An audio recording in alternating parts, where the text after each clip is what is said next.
Hello दोस्तों, मैं अपने YouTube चैनल भजन अमृत धारा में आप सभी का स्वागत करती हूं। दोस्तों, आज मैं आप सबको तीज का गीत सुनाने जा रही हूं।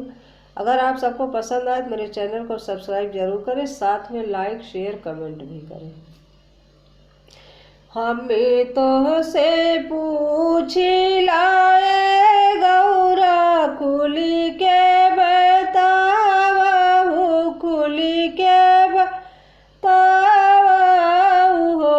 गौरा कवने कवने ताप कैलू तो शिव बर पाइहु।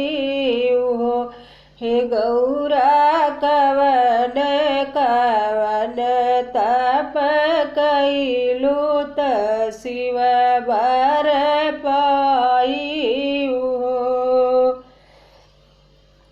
भादो के रहती थी तीजिया, तो अन्न जल त्यागे, तो अन्न जल त्यागे न हो सखिया कैल्यो मैं कठिन तपस्या, तो शिव बर पाए निहो। हे सखिया कैल्यो मैं कठिन तपस्या, तो शिव बर पाए हो। हमें तो से पूछी लाए गौरा, तनिक बताओ तो हम के बताओ।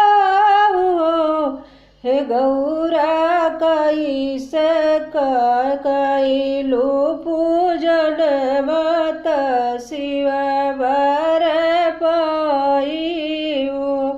हे गौरा कैसे के कैलू पूजन मत शिव बर पाइहु।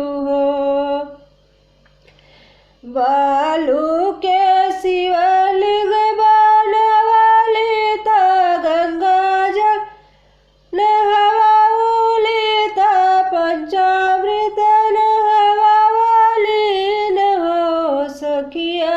चुनी चुनी फूलवा चढ़वली, त शिव बर पायनी हो सखिया।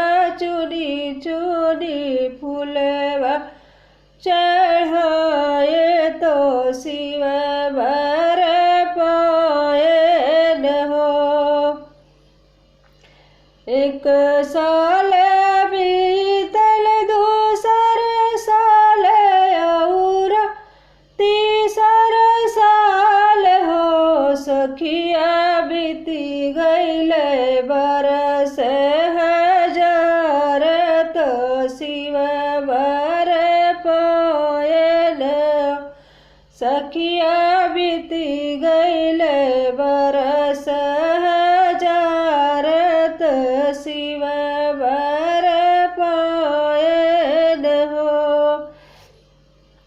घूमी घूमी शिव के मनाए, तो उन्हें हरसाए, तो उन्हें हरसाए न हो सखिया। ही से पाए आशीष, तो शिव बर पायन हो सखिया। ही से पाए आशीष, तो शिव बर पायन हो। हम तो से पूछ लाए गौरा, तनिक बताओ तो हम के बताओ।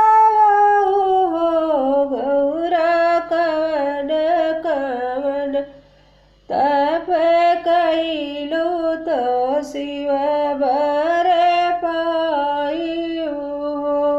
गौरा कवन कवन तप कैलू, तो शिव बर पाइहु। धन्यवाद।